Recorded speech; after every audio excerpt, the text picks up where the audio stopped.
Perkenalkan nama saya Pak Izin dari Karangcung. Oke. Mau nanya tentang perawatan Pak. Perawatan coklat saya, ya. Kebun coklat saya itu kadang-kadang daunnya kuning terus tiba-tiba pohonnya mati. Nah, itu yang paling sulit ditangani kalau menurut saya. Oke, Bun. Ya, terima kasih. Ingat nggak apa yang tadi saya sampaikan? Ya.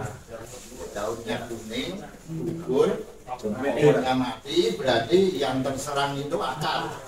Akar itu mungkin ada hama atau penyakit yang itu. Nah, diagnosis saya itu mesti kena jamur akar. Jamur akar itu kan sentralnya tanaman bisa menyerap unsur hara atau nah, kalau itu tidak terpenuhi ya sudah pasti mati. Makanya begitu ada daun kuning limo gitu saja Anda harus action, segera lihat itu clear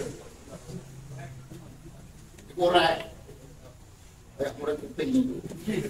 Ya ada jamur yang warna putih nempel di akar sebelum berkembang sampai merambah kemana-mana ya pasti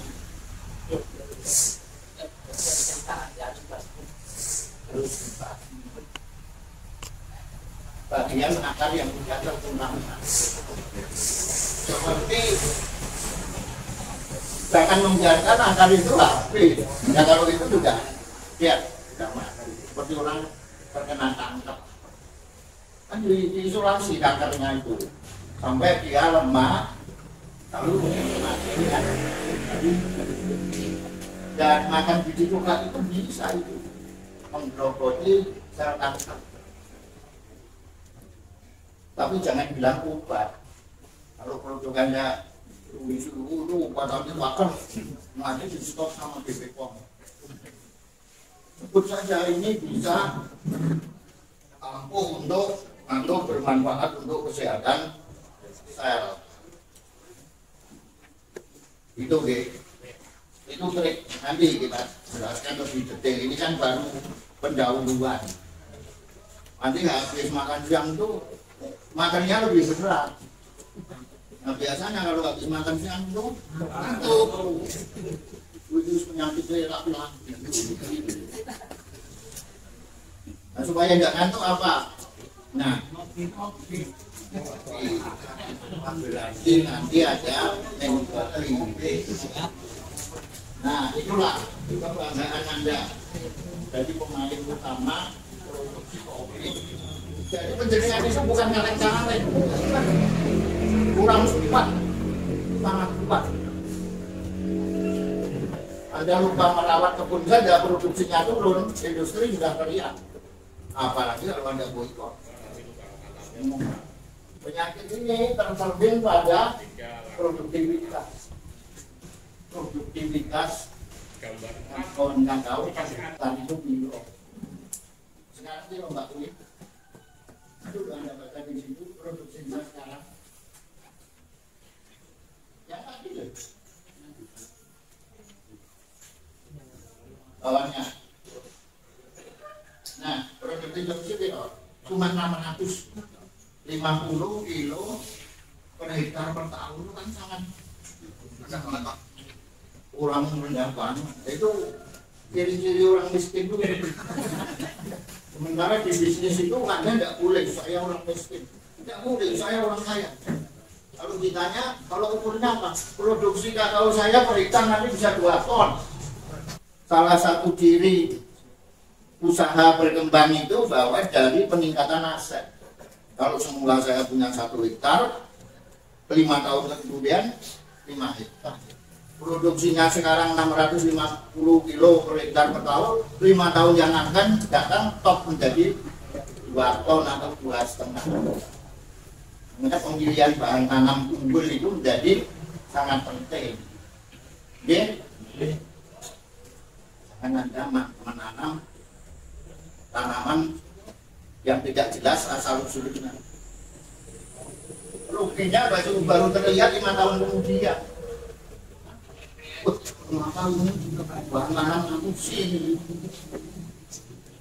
Kita harus tahu ini bahan tanam unggul.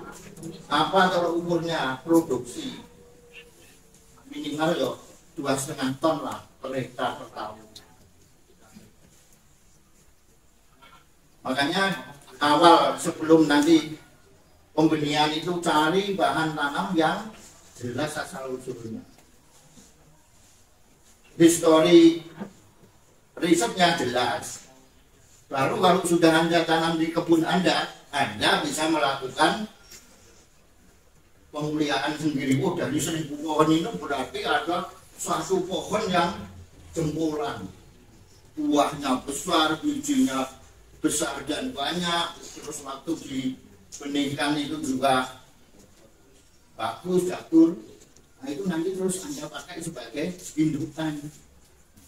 Jadi langsung itu dulu tanaman pertamanya dari katakanlah muslim, kedua dari Anda. Sesudah itu Anda bisa daftarkan di Kementerian Pertanian sebagai klon lokal. Mungkin Anda akan memberi nama klon ngapak. Ya, bisa saja ini. Tapi itu rentan nanti dipleset ke klon ngapak-ngapak. Itu artinya nggak beda, maka carilah nama yang memberikan kekuatan. Oh, ini 5 tahun yang akan datang masih tetap Pak. Jadi itu nama itu bawa tuah itu. Jadi tidak main-main. Terus Mbak, nah terus terapinya, terapinya buat demplor. Maksudnya bagaimana petani bisa belajar di demplor supaya produksinya menjadi meningkat. Ada targetnya misalnya 2,5 ton per hektar per tahun. Biji fermentasinya meningkat yang semula hanya 40% jadi minimal 90%. Diikuti oleh kenaikan harga. Harga itu tidak naik serta-merta loh Pak. Misalnya Bapak A ini memproduksi biji fermentasi hanya 5 kilo, tidak ada yang beli. Maksud saya aduk-aduk dari Solo hanya membeli 5 kilo. Minimal kebutuhan cukup iso 1 ton. Makanya para petani itu bersatulah supaya Anda itu jadi kuat. Kan ada pepatah Jawa apa itu Pak? Bersatu kita teguh, bercerai. Jadi gitu lah, bersatulah. Anda nanti misalnya PT Pagilaran Batang itu butuh 5 ton sekali kirim. Saya yakin tidak akan ada yang mampu satu petani itu menghasilkan 5 ton. Sudahlah bersatu. Sampai secara akumulatif 5 ton, terus kirim. Bayarnya langsung 5 ton. Kalau industri itu selama ini saya kalau beli dari Pak Gunawan itu ya cash. Nggak pakai utang. Kalau mau utang ya jangan ke petani, ke BI. Oh BI itu rahasia tinggal utang. Ya bank umum lah, BRI ya sebagainya. Nah nanti dengan berbagai keuntungan, produksinya meningkat, kualitas oke, ditambah intensifikasi lahan, ditambah kenaikan harga, terus pundi-pundi penjualan jadi lebih banyak. Itu dimulai dari ini anak-anak ini. Anak-anak itu sama dengan visi. Visinya apa yang harus dipenuhi? Baru nanti fail. Output itu hasil jangka pendek, pendapatan penjenengan meningkat. Outcome itu artinya hasil dalam jangka panjang. Jangan sampai ada itu untung hanya tahun pertama, jangan. Jangka panjang outcome-nya itu bisa naikkan, kemudian Anda sejahtera. Kalau sudah sejahtera apalah yang Anda pikirkan? Sudah ada. Baru mikir mengenai investasi Pak. Silakan lagi tanam bibit atau bahan tanam yang dari senian sendiri kan lebih bagus Pak. dengan klon napas tadi. Asal jangan dibacakan klon napas ini. Saya tidak bisa paham. Artinya di situ ada pertanyaan yang harus dijawab. Terus, makan jam berapa? Itu jam 12. Kalau saya tidak tahu ya. Ada. 5 menit lagi. Oh gitu. 10 menit lagi kuat. Terus. Nah, nanti kan Anda setelah punya biji kakao itu kan yang baik-baik Anda buat ke industri. Yang undergrade, yang industri tidak mau terima, buatlah makanan olahan. Seperti ini loh, saya 3 tahun yang akan datang tuh harus melihat ini ada di sini. Coklat ngapak-ngapak ini.